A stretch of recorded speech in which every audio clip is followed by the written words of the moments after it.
Hello, can you hear me? Yes.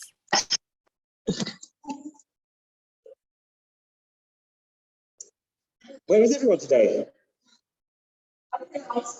Oh, you think so? Okay, there are some people.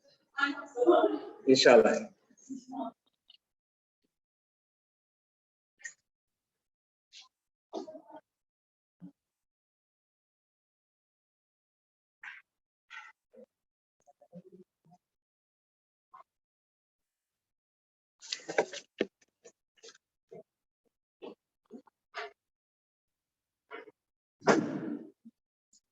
Were there people outside?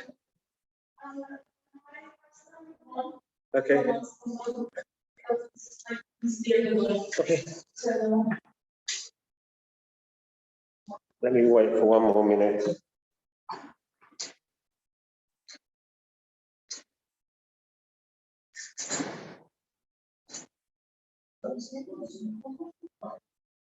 Okay.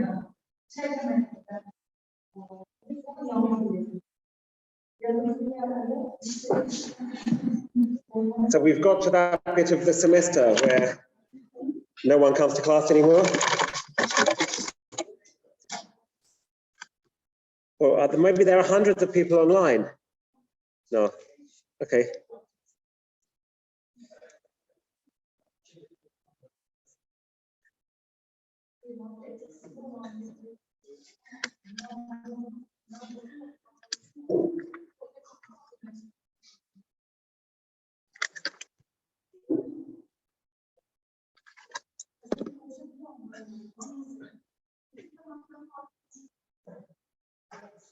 Okay, so today we're going to move on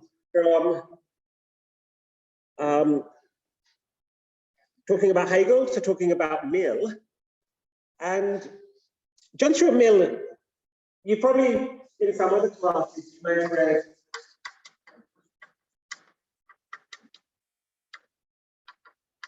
Defense of Utilitarianism. Mill has an interesting background. His father was James Mill.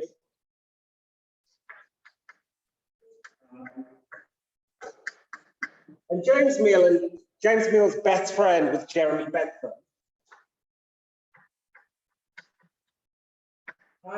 They were the sort of leaders of the early 19th century radical movement in Britain. Yeah, so they were philosophical radicals who were the kind of great enemies of tradition. And Bentham, in particular, he had this idea that ethics should be something like a science. Yeah? We should replace superstition and prejudice with a sort of science of ethics. Yeah, and the way to do this was to do the utilitarian calculus. We judge an action by its consequences. We understand its consequences and the amount of pleasure and pain it causes in the long run over the whole society. And this is really a matter of calculus. What do you do in calculus? Well, in calculus, you're measuring the area under curves. Yeah, so you can imagine a graph. Time and pleasure. And Bentham thought that pleasure just came in degrees. Yeah, the only good is pleasure, the only bad is pain. Pleasure and pain come in degrees. They can be quantified. If they come in degrees, they can be quantified. So you can look at two potential actions. And you can look at, I could go out drinking with my friends. Or lots of pleasure. Oops, get into a fight. And the next morning, you shit my head. Then I'm like this, and then I come up here. Or I could stay at home and read a book. It's like, okay. Yes. I think, what should I do? What's going to give me the most pleasure? Like the calculus. Well, here, I've got this much positive. So I measure the area of this curve, So I've got A, then here is negative. So I do A minus B, and then I can clear that in, say, in the book, which is this area. Now, what should I do? Well, I should do the one that promises the most pleasure in the long run. And that can be kind of done by calculus. Yeah. And then Bentham wasn't so much interested in individual decision making, but in social policy making. The idea is that when we're thinking about policies, we should understand policies in terms of total net benefit. So political decision making for Bentham is a matter of cost benefit analysis. Yeah, and this is sort of, in some sense, this is amenable to scientific study. It's just a matter of maths. Yeah, and we can do this to get rid of our superstitions. So look at the time when, in the early 19th century, it was illegal to examine dead bodies. The body is like a temple, and after someone dies, that cutting up the body is to desecrate it. And Bentham was like, that's stupid superstition. If you don't allow for medical research on dead bodies, then medical science is held back. There's some doctors are going to get dead bodies anyway. And how do they get them? Well, they have body snatchers.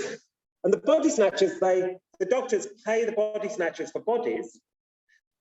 And the sort of center of medicine in the kind of 18th century was Scotland, Edinburgh, the UK. And have you ever been to Edinburgh? It's really cold. Yeah, so these body snatchers would have to go to a graveyard and dig up a body. And imagine doing that in Edinburgh in December. So it was much easier to make your own bodies. So you had these body snatchers who were claiming to kind of get bodies from the cemeteries, but it was much quicker just to kill someone outside the pub. You know, hit them on the head. That's 30 seconds, digging up a body in the cold. Yeah, so, you know, there are all sorts of bad downsides to this practice.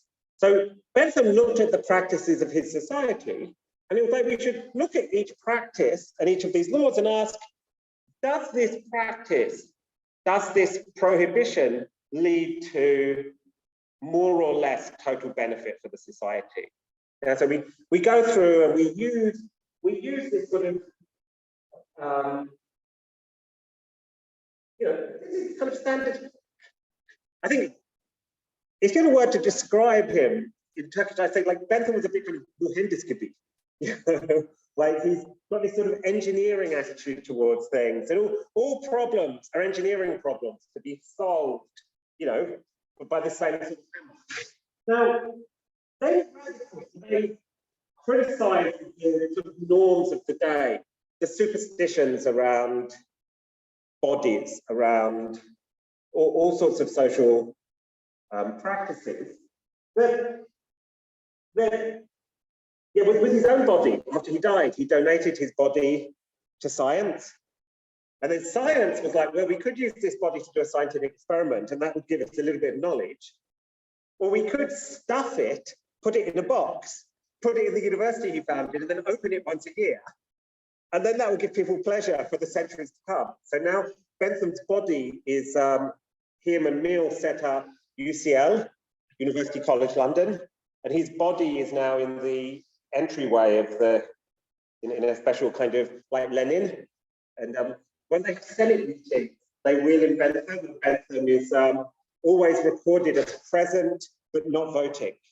Yeah, so he's still a member of, his body is a member of the UCL Senate. One time the King's College rugby team stole Bentham's head and played rugby with it down the Strand, and then mailed it back to the UCL Students' Union. So, like, think about the amount of pleasure that his body has over the centuries. It was like cost-benefit analysis. Yeah, but yeah. So Bentham was this utilitarian, and Bentham was Mill's, John Stuart Mill's godfather, and James Mill and Jeremy Bentham decided to give John Stuart Mill the perfect education for a sort of leader of this new radical movement. And so he was kind of, he had to learn maths, he could translate Homer and the Greeks at the age of 5. But at the age of 15, he had a nervous breakdown. And he sort of got out of this nervous breakdown by reading sort of German Romantic poetry. Yeah, so he was very strongly affected. Yep.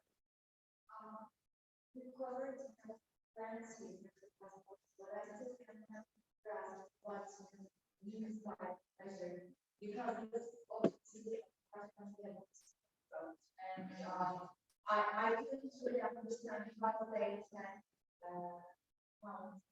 pleasure as something quantitative. Yeah, okay, so the reason I'm telling you this story is that Mill rejects this sort of hedonism. So this picture we've got from Bentham, this is a picture that Mill rejects. So Mill, if you read utilitarianism, we're not talking about utilitarianism there, but he there argues that some pleasures are incommensurable. Yeah, so pleasures and pains for Mill are not commensurable. That means that they're not, you can't put them, you can't do a calculus. Yeah, there's no way of doing the sort of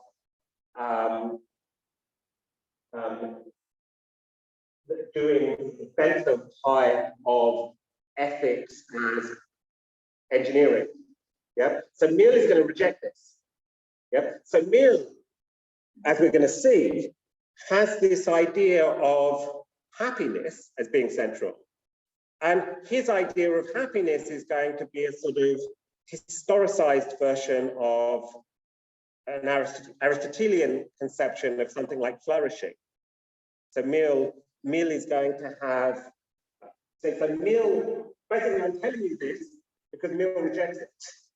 Yeah, and we're going to see when we look at what he says about individuality, that I think one thing Mill thinks is that he thinks you can't do a calculus, but he thinks there's obvious cases where, where we can judge two lives and say one life is going better than another.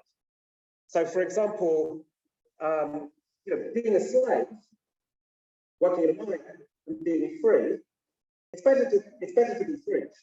Yeah, that one of the things that he was involved in was education. So in the 19th century, at the beginning of the 19th century, it was the rise of modern capitalism. And at the time, you had a sort of unfettered capitalism where what the working class were working maybe 6.5 days a week, that they were working from 12 hours a day from the age of, 12 or 10, so you had child labor. And so Mill and the kind of radicals he was associated with, one of the things they worked for, they basically in the 19th century, his group were involved in expanding the franchise so that all people got to vote. He was one of the first, I think he was the first person to put a motion for the rights of women to vote. So he was quite an early feminist. But for example, he thought that a good human life involves developing your sort of human talent. And in order to do this, you need some sort of free time. So, one of the things they achieved were a series of factory acts where they limited the age at which people could start working in factories, and they limited the number of hours per day. And so that workers by law had to have some time off. And so Mill's view is that you can't do this calculus, but there are clear cases where certain changes can make you better off than others. Yeah, so Mill, on my reading of Mill, and I think this is not fairly standard, Mill is not really a hedonist. Yeah, he's got a more Aristotelian idea of human flourishing. And one of the things that's going to be central on liberty is that he thinks that each one of us, we have our own conception of the good. And some of this conception of what it is to have a good life we've learned from our culture, and there's some truth in these ideas from our culture, but all cultures are sort of limited and imperfect.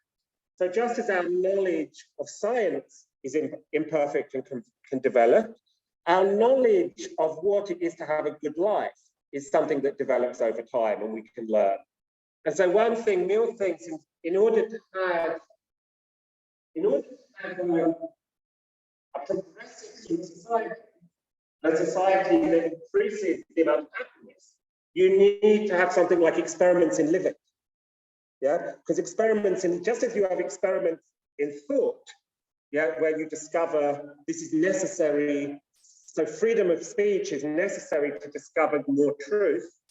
Yeah, experiments in living are necessary to allow us to get a better idea of what it is to have a good life. So Mill thinks there are some objective facts about which lives are better than others. There are certain things that can make your life go less well. So being locked up in prison, yeah, you might be a stoic and you think it doesn't matter. Yeah, that all that really matters is your virtue, and you can be virtuous in prison. Mill's a sort of hedonist, and he believes in some sort of pagan flourishing, and he thinks there are certain things that can happen to you that means your life is going less well than it could. So we can definitely make judgments about this hinders human life, but in some sense, having an account of what sort of lives are better, it's going to turn out we have some idea of what lives are better and which lives are worse, but our conception of the good is something that is fluid and changes over time as we get more experience. And so we can't theoretically, this is where he's a bit like Hegel, we can't offer a sort of ahistorical, a priori conception of what it is to have a good life. Yep. We've got a certain conception of what it is to have a good life that has some truth in it, that's part of our culture. And then through experience, this develops. Yeah, and in some sense, we shouldn't assume that the conception of a good life that we get from our parents is the stopping point. Yeah. One thing is that different human beings have different characters. Yeah, so what's good for me may not be good for you. And so one thing is that what makes one person happy may not make another person happy. We have different sort of needs, different sort of basic temperaments. Yeah, and also that there may be ways of living that haven't been experienced. So one thing is if you think about, he was a big advocate of kind of what we might think of as proto-feminism, that ways of life for women in the West, when he was writing, there were many sort of lives cut off from women. And so I think one thing you can think about is in the 20th century, there were lots of experiments about how women can lead fulfilling lives. How to lead a life as a mother and also as a worker. To what degree is that possible? And you might think that looking at the 20th century, there were sort of experiments about this. And through people experimenting, we've learned some stuff that the younger generation now has some idea of options that weren't really there for generations before. Yeah, so he's not, yeah, this is the calculus. This is sort of what Mill rejects. So John Stuart Mill was brought up by Bentham and James Mill, and they were radicals who wanted to reject tradition and replace it by calculus, replace it by cost-benefit analysis. Just get rid of the past, start again from nowhere. These are like the sort of the Hegelian people who are into these, the universal, the first moment of the will. Yeah, we've got this abstract principle, and we can use this to decide why.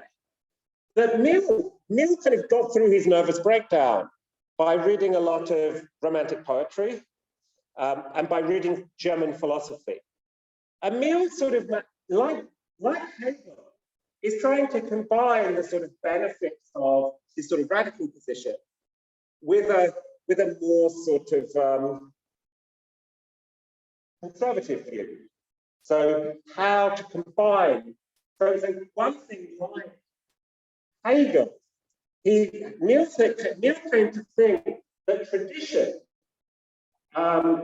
contains what we may think of as some type of moral knowledge, some sort of knowledge, imperfect knowledge, some of it corrupt, about what it is to lead a good life. So we're born into a particular society. And within this particular society, there's a whole bunch of norms that exist within our society. We may think of these as sort of moral principles, particular moral principles. And Mill came to think that these principles, traditional principles, often represent past knowledge of what it is to be happy. And so the sort of principles, the moral principles, so these utilitarians just had the principle of utility.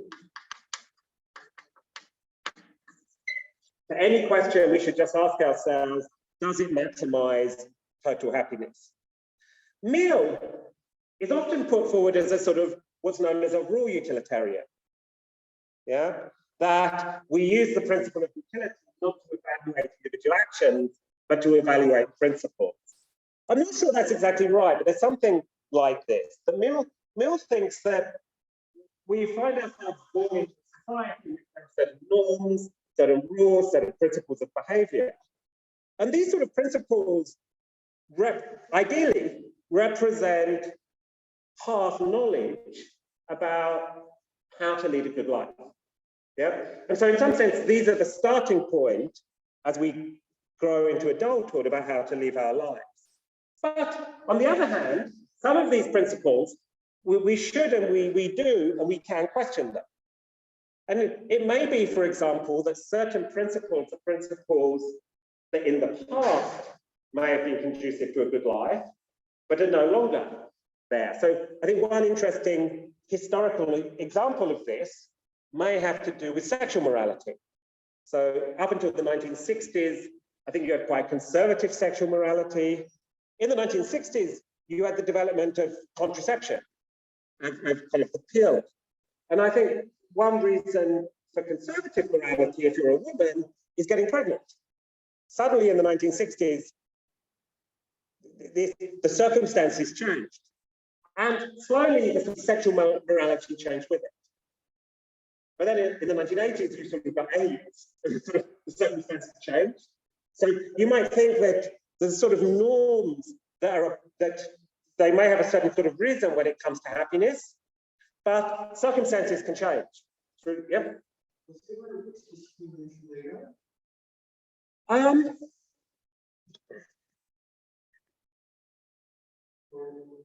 mean, so I'm just trying to think. So I'm sure he was somewhere. He's written so much. So I'm pretty sure he doesn't in utilitarianism. He doesn't in On Liberty. He doesn't, out of the major, his stuff on representative government, I can't, yeah. I wonder if you mentioned Hegel in the writings, because you said it's very recent. Yeah. So this discussion that I'm talking about now, this is a little section in utilitarianism, when he says that the fact that you recognize a general principle doesn't mean that you can't have subsidiary principles. Yeah, he says we can't apply this. We don't have enough time or enough knowledge to apply this principle in our daily actions. So in our daily actions, we've got sort of norms that guide us, the norms of our society. And that it is these sort of norms that kind of we need to evaluate by using the principle of utility. Yeah, so one thing is that these norms may have had some reason in the past. Maybe in the past we've got certain norms that played a role in promoting human flourishing, but maybe the circumstances have changed. But it may be that some of our norms are just there as a matter of force. So, some of the gender norms, maybe they're just there to keep the men's position in society up. there may be certain norms about property that are just there to protect the minority.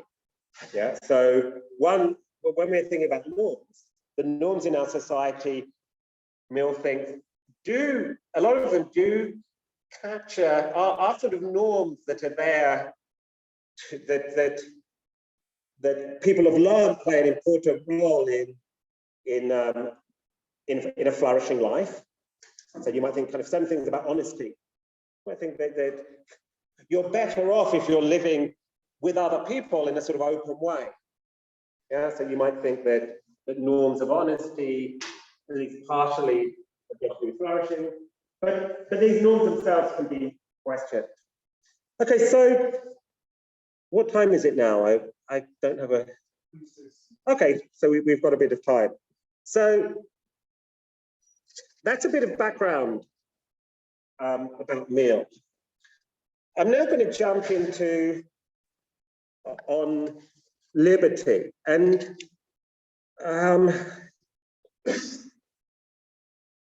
who started reading this? I was wondering.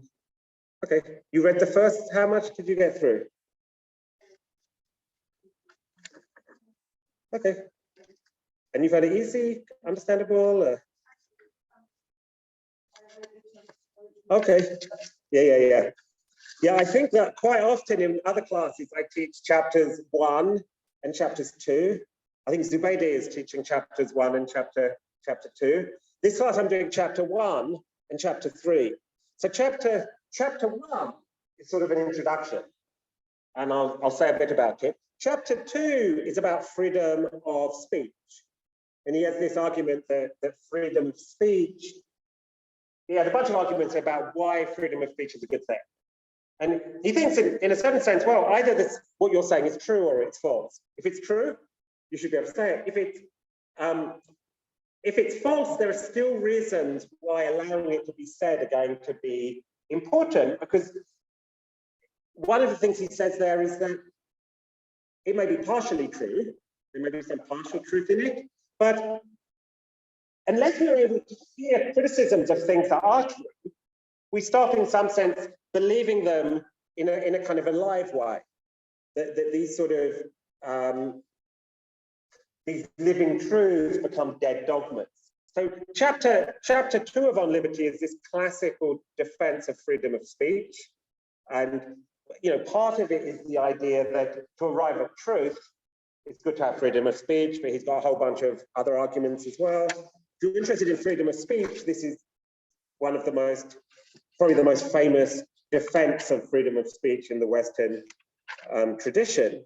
Chapter 3 is about not freedom of speech, but freedom of action, and about how people should be allowed to live their lives as they see fit, and how this in general is going to maximize happiness. Yeah, so societies which have this freedom of action that allow what he calls experiments in living.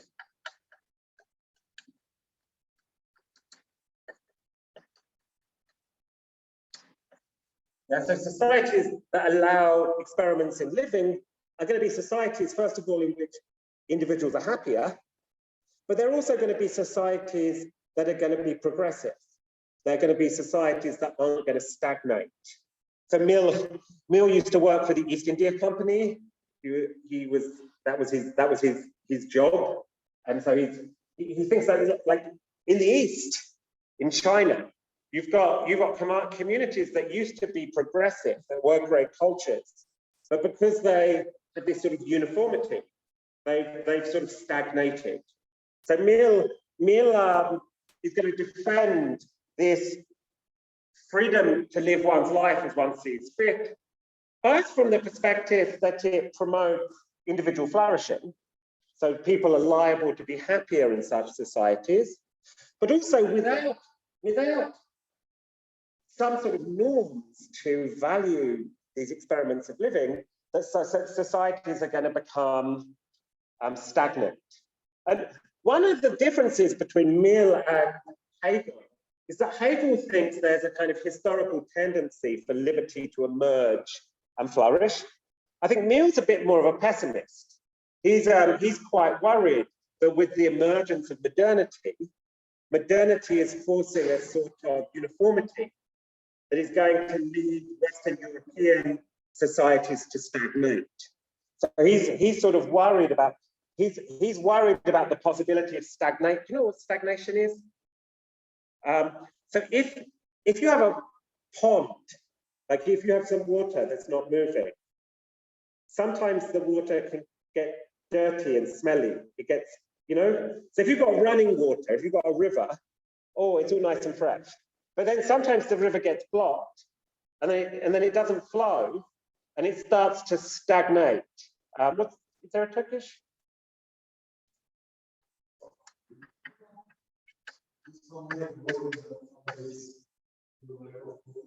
It's a sort of, yeah, it's a sort of rotting that comes about due to a lack of movement.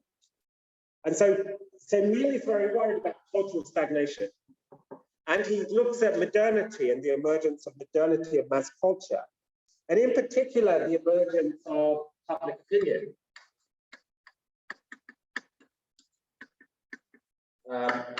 So Mill on liberty, basically every chapter, there's a principle, and the principle he wants to defend is the principle that's become known as the harm principle.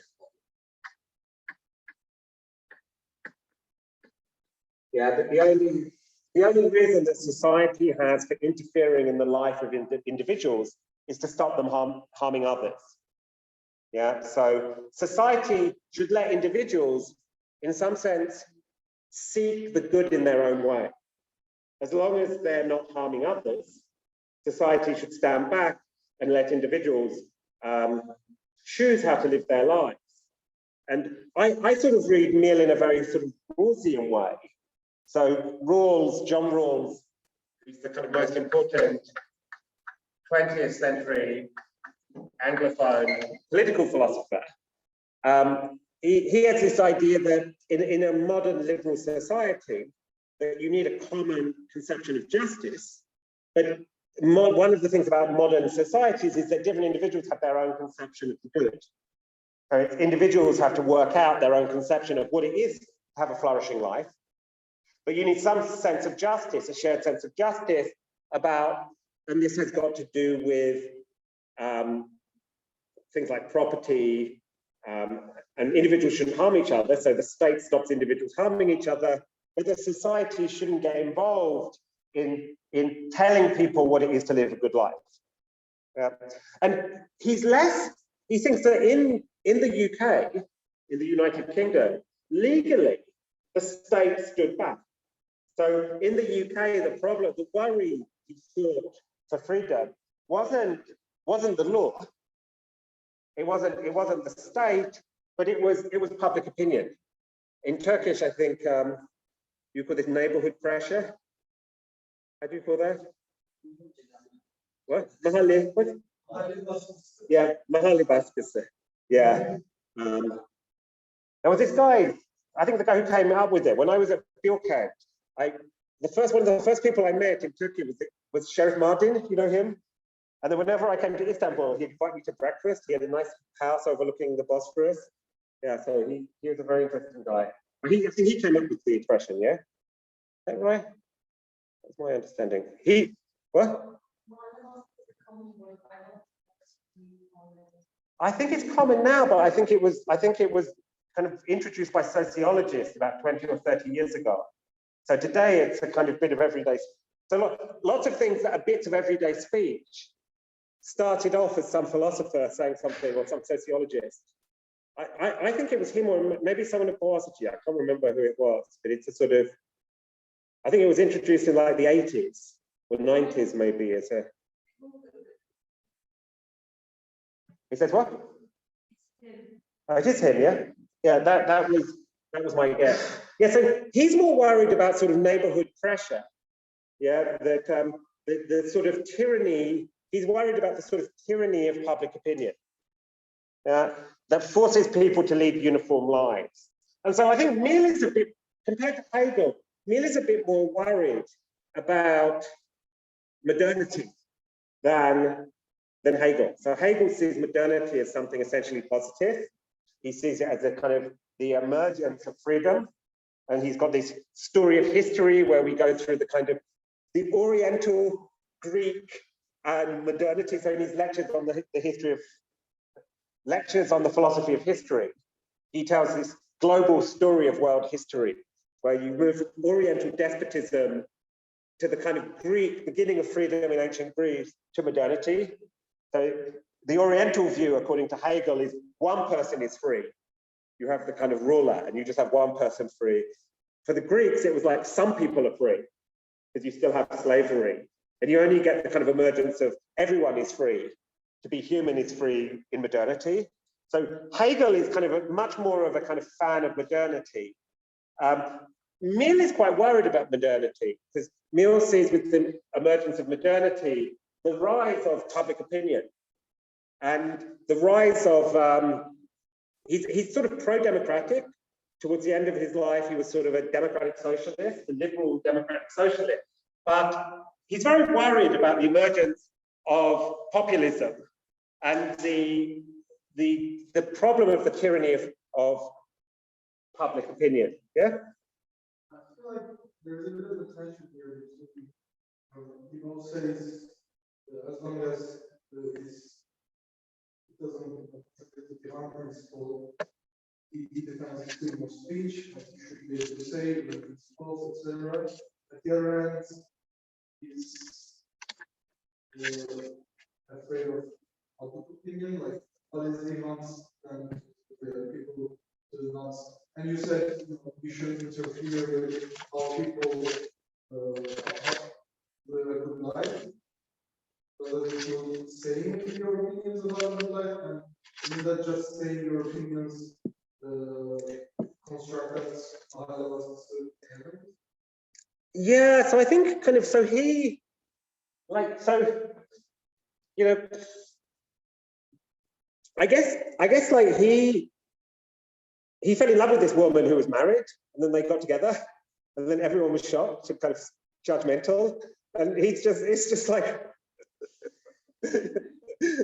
yeah, just deal with it. Like, you know, like people should be allowed to kind of decide how to live their lives how they see fit. Like, I guess Mill in Experiments in Living, things like gay marriage. Yeah, you know, if people want to try and live together in different types of communities, let people try. So the kind of, and maybe some of them don't work. Yeah, probably most of them don't. But living in a society that in some sense is non-judgmental towards others. Yeah, in a sense of not excluding people for living lives in their own way. And it's chapter 3 is a sort of defense of this, it's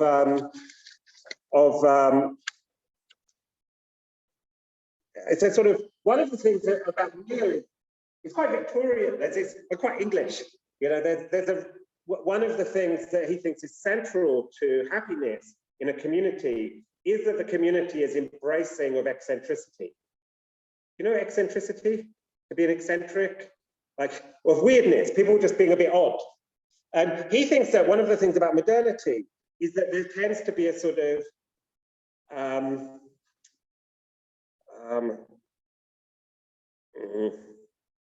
people get jumped on for being different.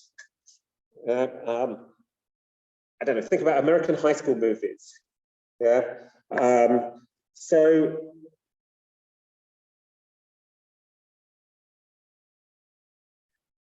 he says, so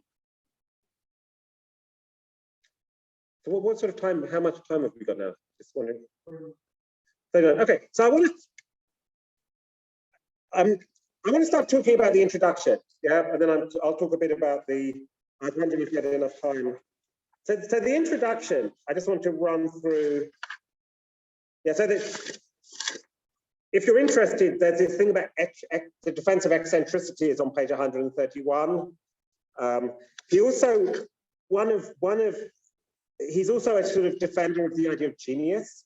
So society needs to open up room for people of genius, and not kind of, there's a sort of slightly romantic attack on the idea of mass culture. You might think this is in some sense part of this you get something similar in Hegel, where you get the attack of the idea of universality, where you're trying to, it can be just a kind of abstraction where you try and put people, and where he fits in with Nietzsche is he also offers a defense of a sort of pagan view of life rather than a sort of Protestant, a life of pagan self-affirmation rather than a life of Protestant self-denial. So and I think this is how there's a sort of link with Nietzsche. So let's have a look at chapter 1. So chapter 1 is quite fun. He starts off by giving a story, telling a story about the history of liberty. And he tells this story that in the past, that you had the rulers and the people were separate. So normally you had a small elite or a ruler, and then you had the people who ruled. And there, freedom was central, because there was the idea that the important thing was to keep limits, to have some sort of checks on the ruler. So in the ancient world, you had this idea of freedom, political freedom, as involving having some sorts of limits on the power of those in power. So in the ancient world, you had the idea of freedom, limits on power. And there was a struggle of those who were ruled to limit the way in which those in power could act on them. And so the struggle of freedom was seen as a struggle to put checks on those in power. But then he thinks with the emergence of the modern world, we have the emergence of something like popular government. We have the emergence of the idea of rather than putting checks on power, rather than the people, the masses, limiting the power of those in power, that the goal of real freedom should be that the people should be in power. And then, if the people are in power, we don't need any checks on power in order to be free. We have a sort of modern, maybe Rousseauian conception of freedom. One way of reading Rousseau, that is wrong, but we might, this is the sort of fascistic reading of Rousseau, where, freedom is self-government, is self-determination, and that insofar as the state expresses the will of the people, that the state can never oppress you. Because when it tells you what to do, it's just forcing you to be free. So insofar as the state, in some sense, expresses the will of the people, then in some sense we don't need to be protected from it because it's our will. So there was the emergence in the modern world of the idea that the important task in politics isn't to limit the power of the state, but to become the state, for the people to take power. And once you've got popular power, the idea of popular power being limited drops out. And Mill wants to say that even if you have a kind of democratic form of government, you can still have oppression, because the state can only represent part of the people. Insofar as there's someone who's been discriminated. So even in a democratic society, he thinks that popular power should be limited. And then the question is, well, are there any principles that govern how democratically elected governments or how popular power should be limited? But when he's talking about popular power, he doesn't use this term. I think he's really interested in the limits of popular power. And there's two types of popular power that he's particularly concerned with. You've got democratic states and popular opinion, neighborhood pressure. So what are the sort of appropriate limits of the power of democratic governments and of popular opinion or neighborhood pressure. And on page 80, he gives this famous formulation of the harm principle. He says, the object of this essay is to assert one very simple principle. As entitled to govern the dealings of society with the individual in the way of compulsion and control. Whether the means of popular power use be physical force in the form of legal penalties, so whether it's the kind of legal power of the state, or the moral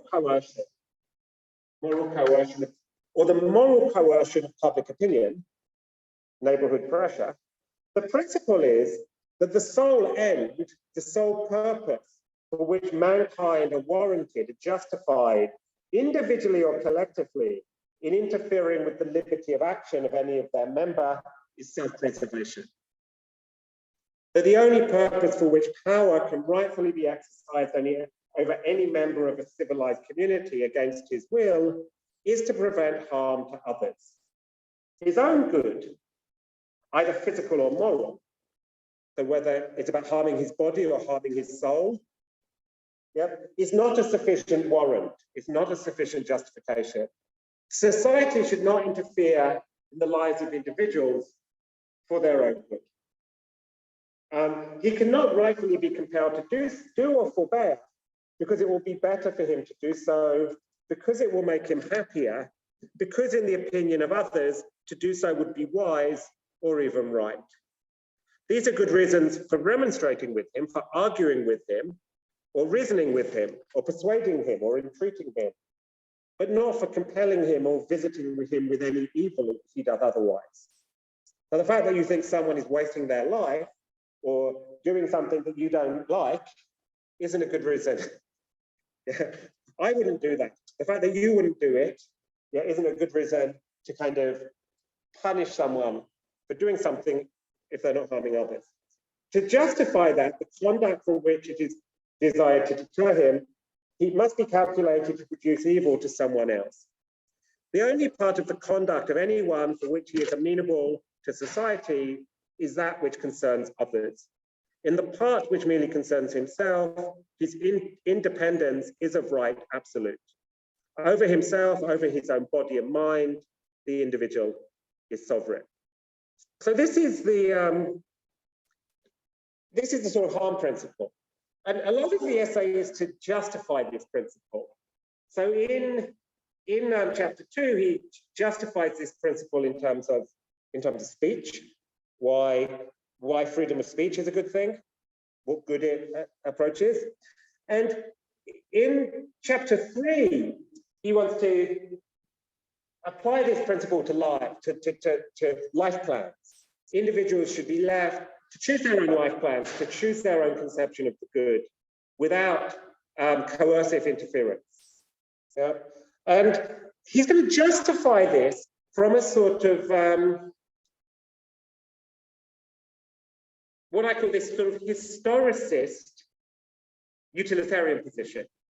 Yeah, that he has a conception of the really ultimately, when we want to judge different kind of political theories, we need to appeal to some notion of happiness or human flourishing. Yeah, this is the ultimate justification that these sort of institutions are most likely to produce human flourishing. But he's got this particular conception of human flourishing that in some sense, we can't know a priori what it is to lead a good life. So what it is to live a good life and what it is to be happy is something we discover through experience. Not just from our own individual experience, because there's the experience of the generations who've come before us that holds, in some sense, offers us our starting point for judging what it is to have a good life. But as individuals, we ourselves have to, in some sense, decide our attitude towards the sort of traditional conceptions of what it is to lead a good life. And merely accepting the traditional views of our society on what it is to lead a good life isn't going to really make us flourish. Yeah. So part of human flourishing he thinks, is going to be the fact that we've sort of freely chosen to live the life that we've led.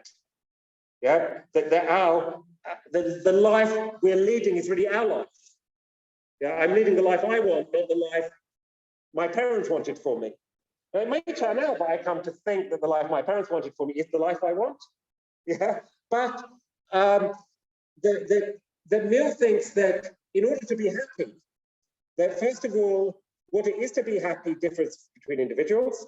Secondly, that the conception of what it is to be happy that we receive from the past is always going to be incomplete and imperfect. So we need to, in some sense, through history, we come to develop our understanding of what it is to have a happy life. Yeah, and finally, that in order to lead a happy life, the life we lead has to be our own. And in some sense, in a society that doesn't value experimentation, that in some sense we just end up leading a life without really reflecting on it in a way that makes it our own. So he thinks that in a sort of stagnant society that doesn't allow for experimentation, that the lives people live are not fully their own in a way that he thinks is valuable. So next class, I'll try and finish talking about Mill on Tuesday, but maybe I won't succeed, but maybe I will. And then on Thursday, hopefully we'll start talking about Nietzsche, but maybe we won't. Yeah, maybe kind of this stuff about Mill's paganism, that was my kind of link from Mill to Nietzsche. This is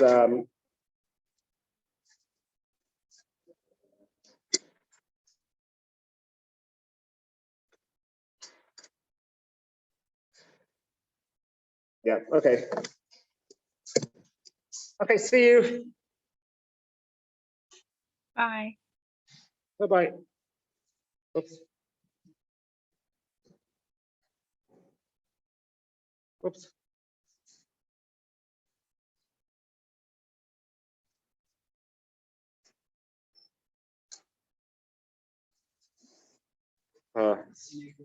Okay, boy.